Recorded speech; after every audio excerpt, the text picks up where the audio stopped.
Batman the Detective, issue 5, Tom Taylor writing with Andy Kubert on the art. The penultimate issue of this, which feels like it went in fast. I'll be honest, it's gone in so fast that I forgot I still had issues of it left, if that makes sense. Where I was like, there's still 2 issues of this? Like, because it felt like I've had a lot of it. It's funny because, like, obviously we've been a bit more down in this compared to other Taylor work, but it's still solid, and there's, like, big, great moments in this. There's a ridiculous thing with the bat truck that happens. I think this might be my favorite issue of it, in that it feels the most just, all right, we're just having fun. Yeah. Batman puts in the call to the Bat Network, which is not just other Bat characters, but like just officials who are in ranking places in various cities and stuff like that. So I wasn't here for the 4th issue, and so I read that because I hadn't. And when we got to that point at the end, I was like, oh, Club of Heroes stuff. Like we have Knight and Squire. Like, why not put? And then it's just kind of like random government officials and people, and I was like, oh man, we missed an opportunity. I think it's less exciting than having Club of Heroes stuff, but also in some ways more interesting that he has this level of agreement with just all of these relatively high-ranking people. It seems. The bit where he's like, "Oh yeah, I don't want any stops at the France-Belgium border," and they're like, "Done." That's it. That's all it took. Yeah, I mean, he's gone in there because the White Knights, and led by Equilibrium, we have a name for her, the leader. Yeah. They're attacking this group of people who were all invited because they're all people who were saved by Batman, which has been the running thing in the book. And Batman comes storming in. He tells the people, the victims, to back up, and then he just says, "Oracle, land it behind me." And the giant truck that he's been driving just comes in and creates a barrier so that the bad guys can't get to them, and also they evacuate everyone by getting them onto the truck as Batman fights everyone. So, fun big set piece moment. It's one of those like, oh, okay, that was a fun beat. It was ridiculous, but if we're just here to have some silly fun, then cool. When he's fighting, Equilibrium after, it's like, oh, she's way better than we expected. Yeah, is it her that turns into like a demon? Or is that someone else turns into a demon? The demon? Yeah. Oh, that was someone else. They were there on the first. If you go back to the first page where he's doing a standoff with them. Oh right. Yeah. The panel where she's pointing the gun. They're all pointing the guns at him. He's there. It's like Grundy-esque almost. Yeah. Okay. Kind of Grundy, Croc. I got confused, but I thought someone transformed like mid-fight. No, he's been there, but there hasn't been an explanation. Just reasons. Just go with it. Yeah. All right. Well, I would if Kubert's art wasn't so blocky and makes everybody look like Wreck-It Ralph. So I wasn't really feeling that in this issue, to be honest. I feel like they're a lot better when they're in costumes. I still get like a sort of JRJR light vibe at times with this art and this. You see that? Like when we get to Equilibrium's backstory, that looks like a properly proportioned human being. That's not every page, though. Yeah, I mean, that's the other main part of this issue, is that Descartes' up and about, even though he shouldn't be, and explains the backstory of Equilibrium, there was basically the other person like Bruce that he trained after Bruce, but with the key difference being that she was willing to kill. And that... Oh no, another anti-Batman type. What shall we do? See, I appreciate this because it isn't just anti-Batman. She's not, immediately off to be evil. It's like, no, she worked for, law enforcement, the things that, Descartes trains them to do, and was good at it. Right, but she was so good. That's my whole thing. This is another version of Batman where, what if Batman killed? And I don't agree with that. I don't think that's what this is. She's better than your average person. Don't get me wrong. She's clearly very good. And she's so good though that like in issue 4 she poisoned Batman. Yeah. Yeah, so that's what I mean. Like she's. But I don't think it is what if Batman killed, because she was killing, but she was killing just the targets that she was assigned. I'm not trying to defend that, but again, like she wasn't being a villain. It's also worth mentioning that she had nothing to do with Batman at all. The only connection is that Descartes also trained her, right? And she went on her own path. She had her family, and then this guy that Batman saved. It's actually very Silencer. and this guy that Batman saved during like it was during the Knight and Squire stuff. Yeah, when he was over in London. During the Knight and Squire stuff. This guy that he saved, who was a criminal, but obviously Batman doesn't let people die, so he saved him from a burning building. And this guy ended up drunk driving and into an accident and killed her family. She survived, but her husband and child didn't. And that's what kind of started her on this spree, and sent her going after, because if Batman hadn't saved him, then her family would be alive. I mean, I don't love it. I don't necessarily agree with what Matt's saying, though. I don't really get we got to that point, and Ducard's like, that other person I said that I also trained that was as good as you?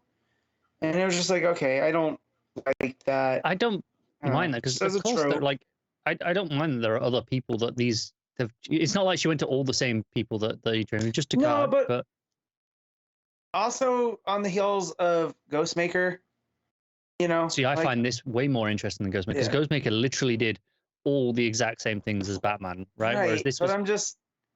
she did one thing very, very, very well. I got there and I was like, to me, it's not interesting. It's fine, I just expect more from Taylor as well.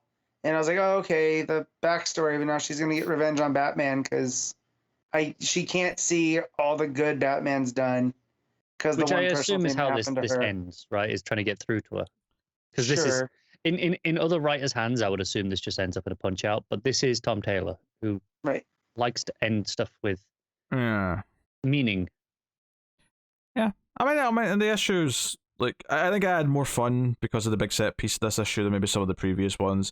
And the backstory's fine. I love it. I don't hate it. It's it sort of adds to the general feeling I've had with this story is that it's fine, which is kind of weird for a Tom Taylor book, but I guess they can't all be. And again, it's winners. all about managing expectations. I just after having a time away from it and then reading 4 last night and then reading 5 this morning, I'm just like, it's all right, And then I got to that and it's just more typical kind of I was excited for this story because it seemed like something different, and it's just kind of hitting similar Bat tropes.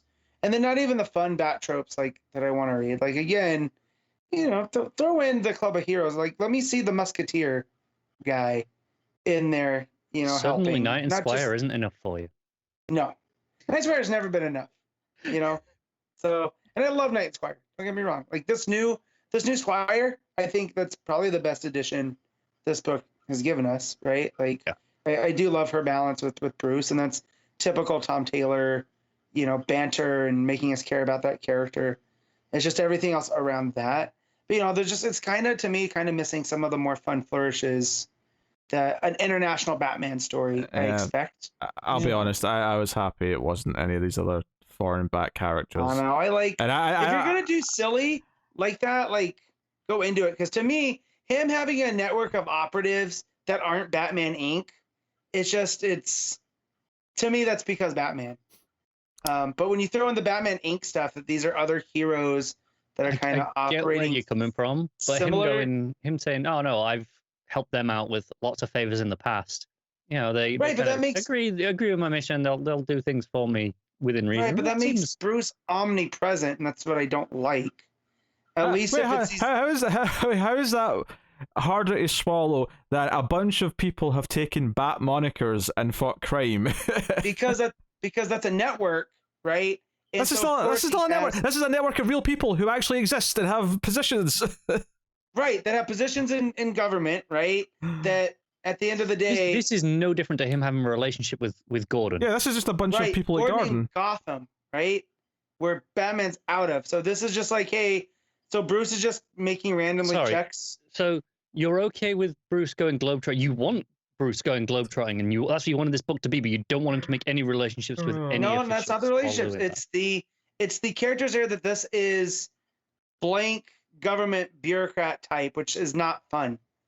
You know what I mean? It's just okay. So he has a whole network of bureaucrats all across Europe, right? Yeah.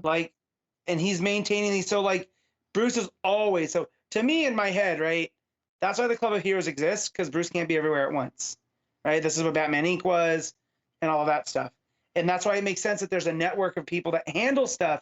So now when Bruce does go over there, so are these people just always handling stuff for Batman because he's omnipresent? I don't think they're really handling stuff for him all the time anyway. I think they're just doing their jobs, and when he contacts them, they'll be like, "Well, we'll see what we can do and help you out." It makes Batman sound like a cartel leader. It sounds like he's just calling in some favors. Yeah. And I'm not a huge I'm not a huge fan of the idea of Batman Inc. and having other Bat characters all over the world anyway. But I do like that because that plays in with that era. I don't think this is Batman Inc. I don't think it's a replacement for Batman Inc. This is just him calling in favors from people he's worked with. No, I agree. This isn't Batman Inc. I'm arguing why I'm happy it's not Batman Inc. that's coming up here. Fair enough. I mean, don't get me wrong, I like Batman Inc. as well. I'm not saying that Matt's moving goalposts constantly when it comes to Batman. I don't think he is, but I don't have any idea in my head what the layout of these goalposts are. It's like a web, and I'm not sure which ones are a goal and which ones are just like the space in between two other goalposts. It's not just two posts. It's not just two posts. It's Aussie rules football, and that's for me to know the rules for, and you not. Right? There's like there are no rules in Aussie rules football. Everyone exactly. knows that. There's 17 posts, and not all of them count. Anyway. The book ends with her just they're going, oh, she's going to try and kill London, basically. Yeah, that's the cliffhanger. All of London. Yeah, because he stopped a bomb going off in London, so technically everyone in London was saved by Batman. So also by this, then the equilibrium should also go after the entire Earth because Batman has saved the Earth how many number of times? Yeah, I don't know if him saving the Earth is on public record, perhaps as like him like. Is that in the paper? Because I don't know if the press get wind of Earth 2 is invading and the Justice League. Wasn't that the whole premise of Infinite Frontier? Huh, Connor? Wasn't that the whole premise of that Infinite Frontier? It's true, but this started before that, so that's not happened yet. Fine. Yeah. So there's no news headlines. Justice League saves Earth, and people don't know Batman's part of the Justice League. Yeah, but that's a group effort. That's not just him. Maybe she'll promote once she's killed everyone that Batman saved individually. Maybe she'll then promote to doing what he did as part of a team. Yeah. I haven't been down with the whole equilibrium idea from the start of the book either. So that's just me going. I kind of think it's meant to be a dumb idea. We're meant to look at it and go, "Well, she's wrong." Yeah. And that's presumably going to be the point. I know. I'm not arguing in favor of cause I don't think this book's that great. Like, I think it's just okay, right? And that's kind of been the stance the whole just time. Want Matt to be consistent. It's just sometimes Matt will throw out a complaint with Batman that it's like a sort of that gif of Christian Bale where he sort of does like a double take. Like it's just one of those moments. That's all it is. So anyway, let's rate this son of a bitch. Matt, what are you giving Batman? 5.5. And Matt's numbers. I really didn't like this book. Yeah. Carter? That's 7.5. I had fun with it. I almost want to give it a 10 just to upset Matt, but I don't care. I know you have weird taste when it comes to stuff. You don't like Batman Inc., so that's fine. That's like a 6.5, I think, for me. It's only a point more than me. Well, no, because 5.5 in your scale is way lower than a 5.5 in my scale is. That's true. So don't even start. Yeah, we all know a 5.5 from Matt is like a 3 from Pete. Yes.